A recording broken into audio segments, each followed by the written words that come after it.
Hello बच्चों, welcome to the my YouTube channel educational point. तो स्वागत है आपका मेरे इस नए वीडियो में। आज हम लेके आए हैं आप लोगों के लिए एक बहुत ही इम्पॉर्टेंट टॉपिक जो कि है भौतिक विज्ञान से। जो बच्चे क्लास 12th में हैं और भौतिक विज्ञान का पेपर देने वाले हैं और उनका 90+ टारगेट है, तो वो इस वीडियो को ज़रूर देखें और पूरा नोट कर लीजिएगा। 100% श्योर है कि ये महत्वपूर्ण लघु उत्तरीय प्रश्न आपके बोर्ड एग्ज़ाम में पूछे जा चुके हैं और पूछे जाने वाले हैं।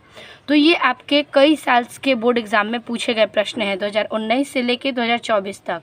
ठीक है, तो हम एक एक क्वेश्चंस को बारीकी से समझेंगे। तो पहला प्रश्न है हमारा कि एक कूलाम आवेश में कितना इलेक्ट्रॉन होता है। ठीक है, तो ये जो है इसको हल करके आपको बताना पड़ेगा कि एक कूलाम आवेश में कितना इलेक्ट्रॉन होता है।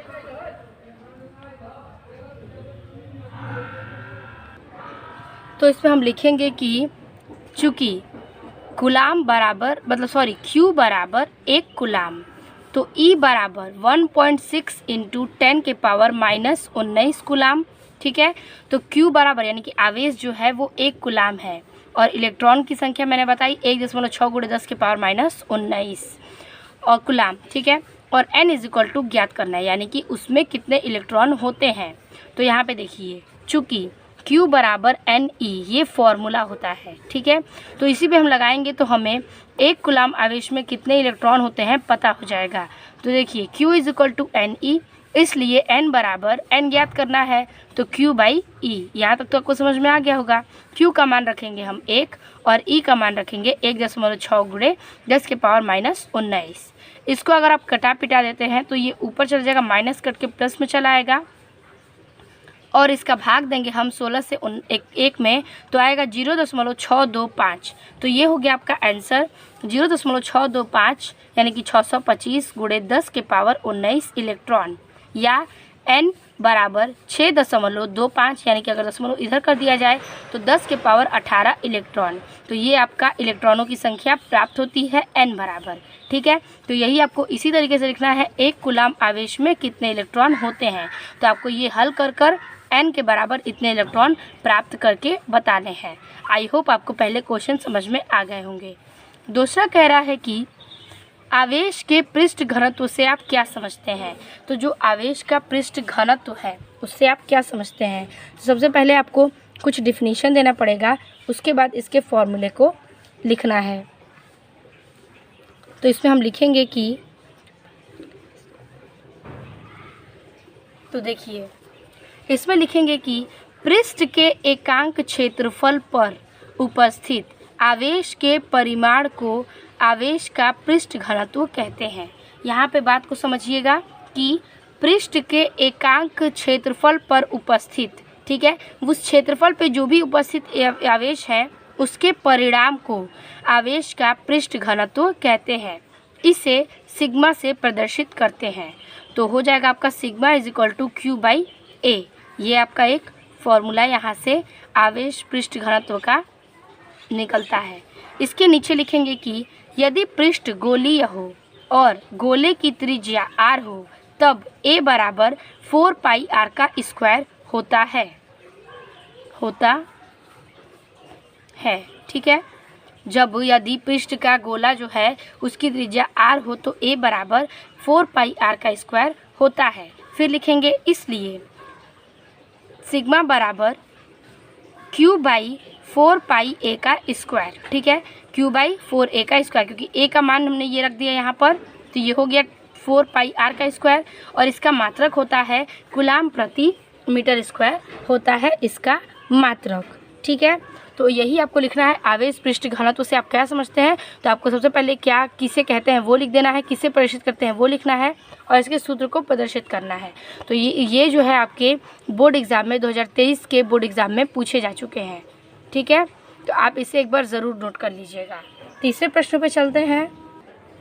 तीसरा क्वेश्चन है कि वैद्युत फ्लक्स की परिभाषा तथा मात्रक लिखिए और ऋणात्मक वैद्युत फ्लक्स का क्या अर्थ है।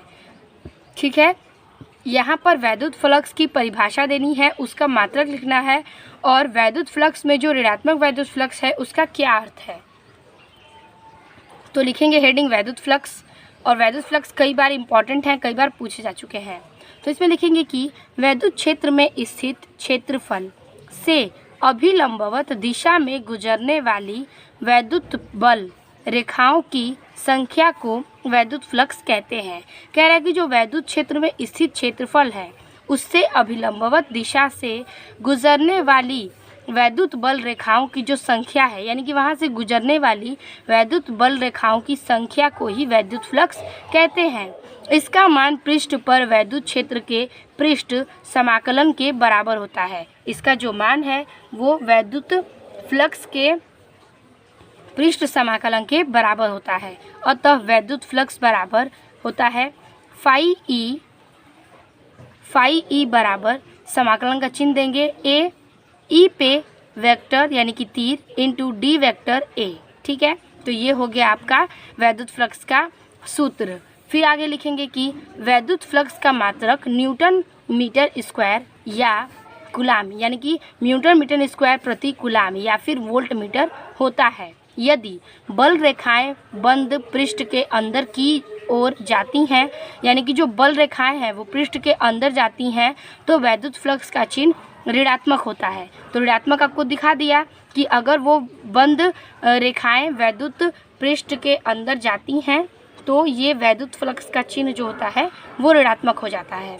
तो यही हो गया आपका वैद्युत फ्लक्स का डिफिनीशन के साथ, सूत्र के साथ ऋणात्मक क्यों होता है उसका आंसर। अब देखेंगे चौथा प्रश्न। चौथा प्रश्न कह रहा है कि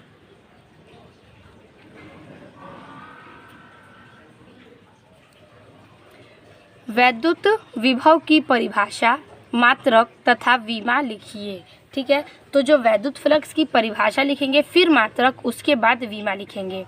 तो लिखेंगे कि वैद्युत क्षेत्र में किसी बिंदु पर वैद्युत विभव परिक्षरण आवेश Q0 को अंततः से बिंदु तक लाने में किए गए कार्य W तथा परीक्षण आवेश Q0 के अनुपात के बराबर होता है। ये जो वैद्युत क्षेत्र है उसकी किसी बिंदु को अगर वैद्युत विभव परीक्षण यानी कि वैद्युत क्षेत्र से किसी भी बिंदु वैद्युत विभव तक परीक्षण आवेश यानी कि Q0 को अनंत से यानी कि शुरू से लेकर बिंदु तक ले जाने की क्रिया को यानी कि किए गए कार्य को W तथा परीक्षण आवेश में यानी कि Q0 के अनुपात के बराबर होता है। इसे ही हम वैद्युत विभव कहते हैं। अतः वैद्युत विभव भी बराबर W/Q0। W जो है वो है कार्य और Q है आवेश और जो भी है वो है वैद्युत विभव, तो भी बराबर W/Q0। फिर आगे लिखेंगे कि वैद्युत विभव अदिश राशि होती है और इसका मात्रक जूल प्रति कूलाम होता है जिसे वोल्ट कहते हैं। जो वैद्युत विभव है वो एक अदिश राशि है और इसका मात्रक हम जूल प्रति कूलाम कहते हैं जिसे वोल्ट कहा जाता है। विमा लिखेंगे कि वैद्युत विभव का मात्रक बराबर जूल प्रति कूलाम या फिर न्यूटन मीटर प्रति एम्पियर सेकेंड। ठीक है, इन दोनों में से कोई एक इसका मात्रक आप लिख सकते हैं। इजी तो पड़ेगा जूल प्रति कूलाम, तो यही आप इसे नोट कर लीजिएगा। ठीक है, फिर आगे लिखेंगे कि चूंकि इसलिए वैद्युत विभव की विमा ml² T/-2 बटा में AT बराबर हो जाता है प्राप्त ml² T/-3 और A यूनिवर्स। ठीक है, ये T ऊपर चला जाएगा और A इधर आ जाएगा, तो ml² T/-3 और A यूनिवर्स यानी कि -1। तो ये हो गया इस प्रकार से वैद्युत विभव का मात्रक, विमा और उसकी परिभाषा। अब देखेंगे अपना हम पांचवा प्रश्न। कह रहा है कि विभव प्रवणता तथा वैद्युत क्षेत्र की तीव्रता में क्या संबंध है। ये वेरी इंपॉर्टेंट क्वेश्चंस है, कई बार बोर्ड एग्जाम में पूछे गए हैं और लोग इसके संबंध बनाना भूल जाते हैं। ठीक है, मतलब कि नहीं आता है उन्हें। तो विभव प्रवणता तथा वैद्युत क्षेत्र की तीव्रता में संबंध, तो इसमें हम लिखेंगे कि वैद्युत क्षेत्र की तीव्रता E बराबर -ΔV/ΔX। ठीक है, ये हो गया आपका विद्युत क्षेत्र की तीव्रता बराबर ये सूत्र होता है। राशि संबंध करेंगे तो लिखेंगे राशि बराबर ΔV/ΔX दूरी के साथ विभव परिवर्तन की दर है। दूरी के साथ ये विभव परिवर्तन की भी दर है, इसे विभव प्रवणता कहते हैं। ठीक है, यहाँ तक तो क्लियर हो गया कि इसे विभव प्रवणता कहते हैं। आगे, अतः वैद्युत क्षेत्र की तीव्रता विभव प्रवणता के ऋणात्मक मान के बराबर होती है। क्या होती है? जो वैद्युत क्षेत्र की तीव्रता है वो विभव प्रवणता के ऋणात्मक के मान के बराबर होती है। तो यही संबंध आपको स्पष्ट कर देना है। ठीक है, तो ये हो गया आपका 5वें का उत्तर। 6वां प्रश्न कह रहा है कि 1 इलेक्ट्रॉन वोल्ट यानी कि ईवी की परिभाषा दीजिए। तो चलिए इसको भी देख लेते हैं। 1 इलेक्ट्रॉन वोल्ट ईवी की परिभाषा, तो इसमें लिखेंगे कि 1 वोल्ट विभवांतर लगाने पर इलेक्ट्रॉन को जितनी गतिज ऊर्जा प्राप्त होती है उसे 1 इलेक्ट्रॉन वोल्ट यानी कि 1 ईवी कहते हैं।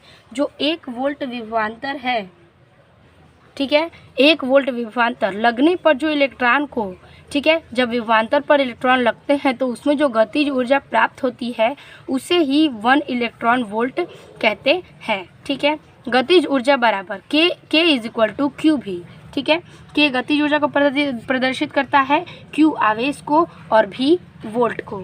तो के बराबर ई भी बराबर 1.6 इंटू 10⁻⁻19 गुणे 1। ठीक है, वोल्टता जो है वो 1 है। फिर यहाँ देखिए बराबर 1 का गुणा करेंगे तो उतना ही आएगा कि 1.6 गुणे 10⁻⁻19 जूल। इसे ईवी से प्रदर्शित करते हैं, इसलिए 1 ईवी बराबर 1.6 गुणे 10⁻⁻19 जूल होता है। तो ये हो गया इलेक्ट्रॉन वोल्ट की परिभाषा के साथ इनका वर्णन। ठीक है, अब देखेंगे हम 7वां प्रश्न। 7वां प्रश्न कह रहा है कि संधारित्र किसे कहते हैं और संधारित्र की धारिता को परिभाषित कीजिए। संधारित्र की परिभाषा दीजिए। ठीक है, ये मोस्ट इम्पॉर्टेंट क्वेश्चंस है और ये 100% श्योर है कि ये कई बार पूछे गए हैं, तो इस बार भी ज़रूर पूछे जाएंगे। एक बार उसे आप ज़रूर पढ़िएगा। सबसे पहले हम लिखेंगे संधारित्र किसे कहते हैं और फिर लिखेंगे संधारित्र की धारिता किसे कहते हैं। तो पहला है संधारित्र, तो इसमें हम लिखेंगे कि संधारित्र एक ऐसा समायोजन है जिसमें किसी चालक के आकार में परिवर्तन किए बिना उसकी धारिता बढ़ाई जा सकती है। ठीक है, संधारित्र एक ऐसा समायोजन है जिसमें एक चालक के आकार में परिवर्तन बिना ही किए हम उसकी धारिता को बढ़ा सकते हैं, जिससे कि उस पर आवेश की पर्याप्त मात्रा संचित की जा सके। इसलिए बढ़ाई जा सकती है ताकि हम उस पर आवेश की पर्याप्त मात्रा को संचित कर सकें। ये हो गया आपका संधारित्र की परिभाषा। अगला है संधारित्र की धारिता। तो इसमें हम लिखेंगे कि किसी संधारित्र की एक प्लेट को दिए गए, ठीक है, किसी संधारित्र की एक प्लेट को दिए गए आवेश तथा दोनों प्लेटों के बीच उत्पन्न विभवांतर, यानी कि संधारित्र के प्लेट में एक आवेश दोनों प्लेटों के बीच उत्पन्न विभवांतर के अनुपात को ही संधारित्र की धारिता कहते हैं। यानी कि वह एक ही आवेश से दोनों प्लेटों के बीच उत्पन्न होने लगता है और इसके अनुपात को ही संधारित्र की धारिता कहते हैं। इसे C से प्रदर्शित किया जाता है। इस प्रकार संधारित्र की धारिता C बराबर Q/V, यानी कि संधारित्र बराबर कूलाम बराबर Q आवेश बटा विभवांतर। तो ये हो गया आपका संधारित्र की धारिता की परिभाषा और सूत्र, और ये था संधारित्र। तो ये हो गया आपका दोनों क्लियर।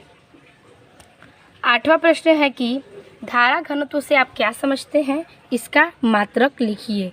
कई टीचर यूट्यूब्स पे ये कहते हैं कि धारा घनत्व बहुत ही इम्पॉर्टेंट है, इसलिए मैंने आपको इस वीडियो में ये बता रही हूँ। तो इसमें हम लिखेंगे हेडिंग धारा घनत्व, यानी कि करंट डेंसिटी। किसी धारावाही चालक में किसी बिंदु के प्रति एकांक क्षेत्रफल से लंबवत गुजरने वाली विद्युत धारा को उस बिंदु पर धारा घनत्व कहते हैं। ठीक है, यहाँ बात को समझिएगा कि धारावाही जो चालक है उसमें कोई बिंदु है, उसके प्रति एकांक क्षेत्रफल से, ठीक है, एकांक क्षेत्रफल से लंबवत यानी कि लंबे से गुजरने वाली विद्युत धारा को ही उस बिंदु पर धारा घनत्व कहते हैं। इसे J से प्रदर्शित करते हैं, यानी कि J से इसे डिनोट किया जाता है। यदि धारा I चालक के अनुप्रस्थ परिच्छेद A पर समान रूप से इसके लंबवत विपरीत होकर प्रवाहित हो रही है तो, ठीक है, यहाँ पे देखिए, यदि धारा I चालक और अनुप्रस्थ परिच्छेद A पर समान रूप से इसका लंबवत विपरीत होकर प्रभावित कर रही है तो आगे देखेंगे तो इसके क्षेत्रफल के के किसी भी बिंदु पर धारा घनत्व J बराबर I/A।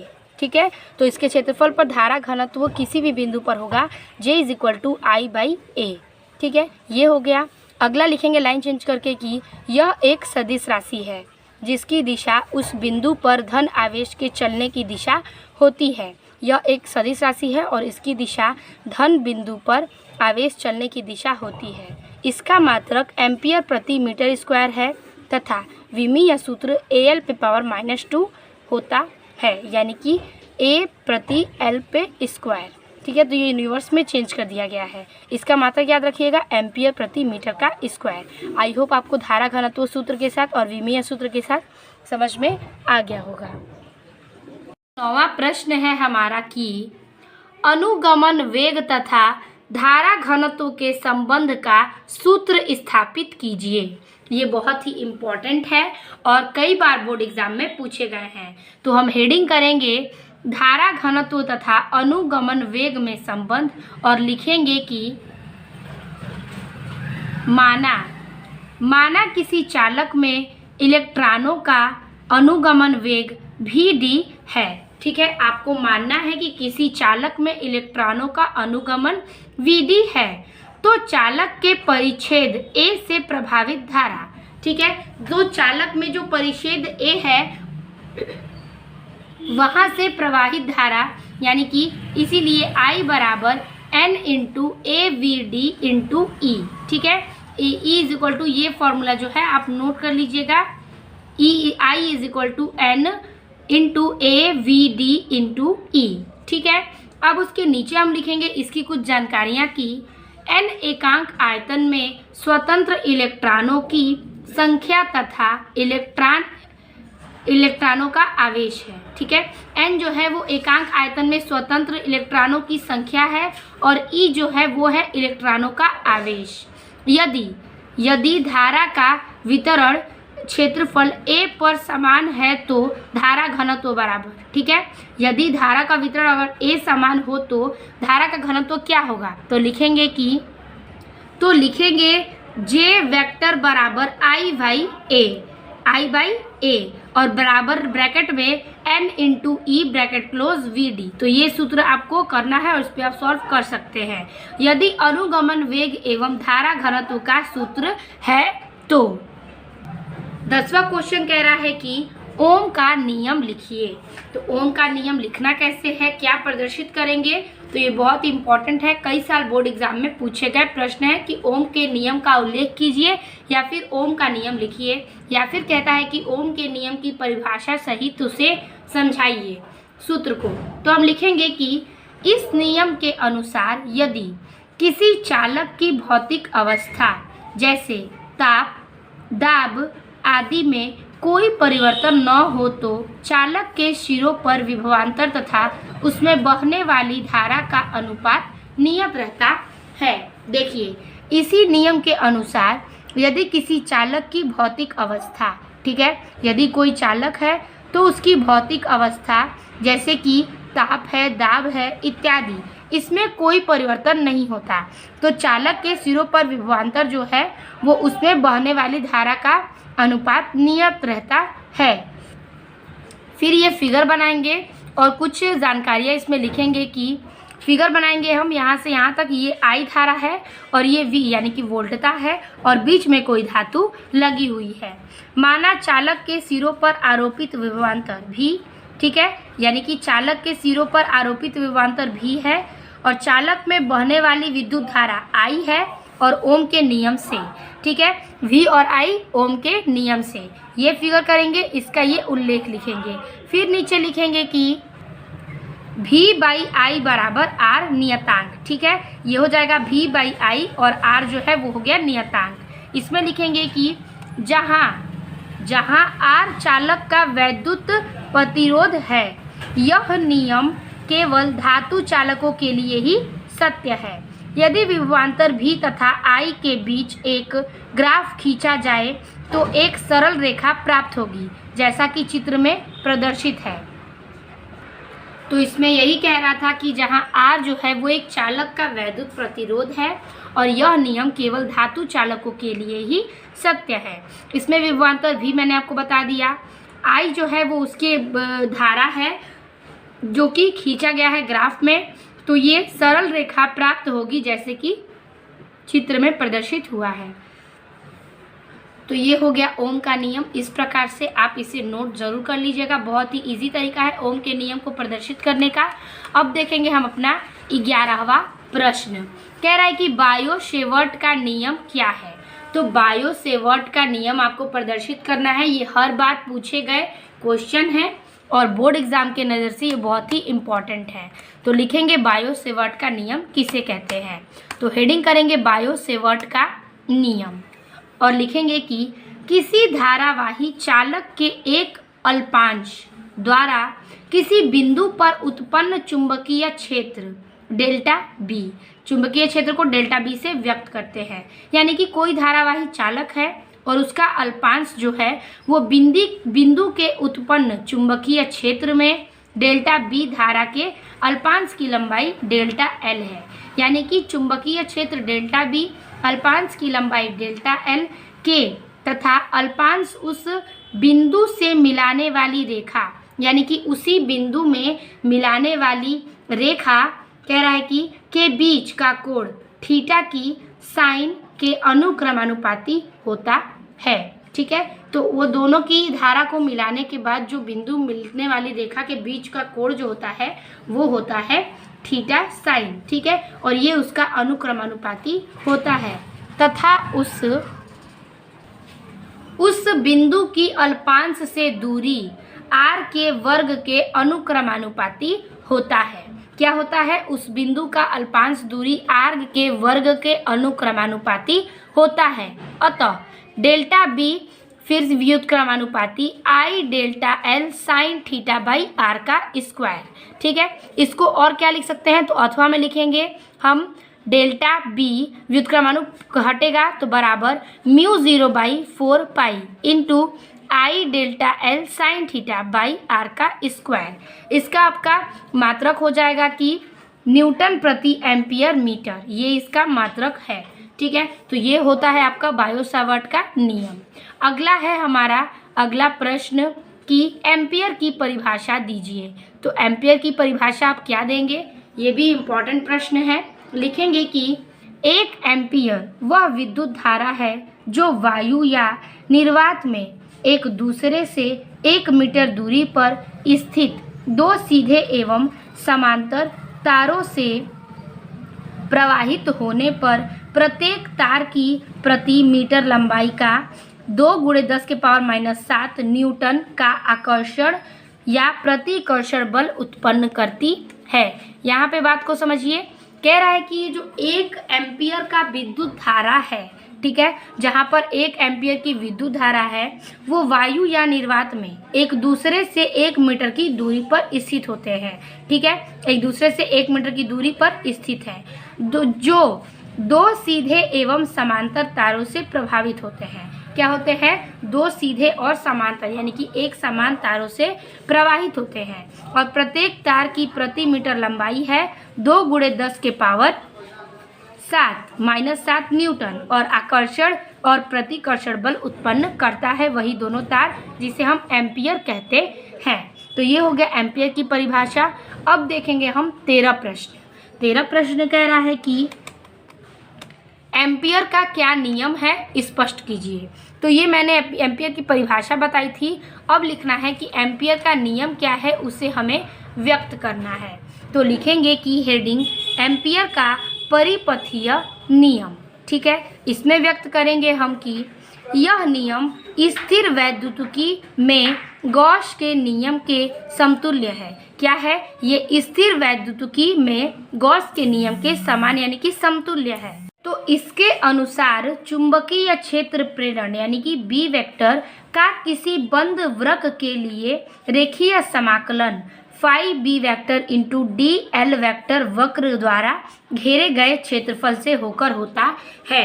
ठीक है, तो घेरे गए वक्र क्षेत्रफल से ये घिरा हुआ है और जिसका समाकलन है phi B vector into D L पे वेक्टर। ठीक है, यही इस नियम का जो है ये वक्र नियम के लिए ये यूज़ किया जाता है। ठीक है, प्रवाहित नेट धारा I का म्यू 0 गुना होता है, यानी कि प्रवाहित जो नेट धारा होती है उसका I का म्यू 0 गुना होता है। अर्थात आगे लिखेंगे यथात कि phi B vector into D I vector is equal to D L vector है is equal to mu 0 I। ठीक है, जहाँ पर म्यू 0 निर्वात की चुंबकशीलता है। फिर देखेंगे हम अपना अगला प्रश्न। 14 क्वेश्चन कह रहा है कि चुंबकीय विद्युत द्विध्रुव की परिभाषा तथा चुंबकीय आघूर्ण का सूत्र लिखिए। तो चुंबकीय द्विध्रुव और चुंबकीय आघूर्ण का सूत्र लिखिए, दोनों की परिभाषा के साथ एग्जाम्पल में हम बताएंगे। तो पहला हेडिंग करेंगे चुंबकीय द्विध्रुव। इसे समझ लेते हैं। कह रहा है कि चुंबकीय द्विध्रुव का निकाय है। ठीक है, चुंबकीय क्या है? द्विध्रुव का एक निकाय है, जिसे चुंबकीय क्षेत्र रखने से उस पर एक बल युग्म लगता है। क्या लगता है? उस पर एक बल युग्म लगता है, जो निकाय को चुंबकीय क्षेत्र की दिशा में संरेखित करने की प्रवृत्ति रखता है। क्या करता है? जो निकाय को चुंबकीय क्षेत्र की दिशा में संरेखित करने की प्रवृत्ति में रखता है, जैसे दंड चुंबक, धारा लूप और धारावाही कुंडली। ये है आपका चुंबकीय द्विध्रुव की परिभाषा और उदाहरण। अगला है चुंबकीय आघूर्ण। चुंबकीय आघूर्ण में हम लिखेंगे कि यदि किसी धारावाही लूप के फेरों की संख्या n तथा उसका क्षेत्रफल a है, तो a है और उसमें प्रवाहित धारा I है, तो उसका चुंबकीय आघूर्ण m is equal to NIA होगा। क्या होगा? m is equal to NIA होगा। ठीक है, तो यही कह रहा था कि यदि किसी धारावाही लूप के फेरों की संख्या n मानेंगे, उसका क्षेत्रफल a है, तो उसमें प्रवाहित धारा जो है वो I होगी, तो उसका चुंबकीय आघूर्ण हो जाता है m is equal to NIA। ठीक है, तो ये भी आपका क्लियर है। लास्ट है प्रश्न हमारा, क्यूरी के नियम को समझाइए। ठीक है, क्यूरी का नियम बहुत ही इंपॉर्टेंट है और कई बार बोर्ड एग्जाम में पूछे गए ये प्रश्न है। तो लिखेंगे हम इस प्रकार से कि इस नियम के अनुसार अनुचुंबकीय पदार्थ की चुंबकीय प्रवृत्ति परम ताप के व्युत्क्रमानुपाती होती है।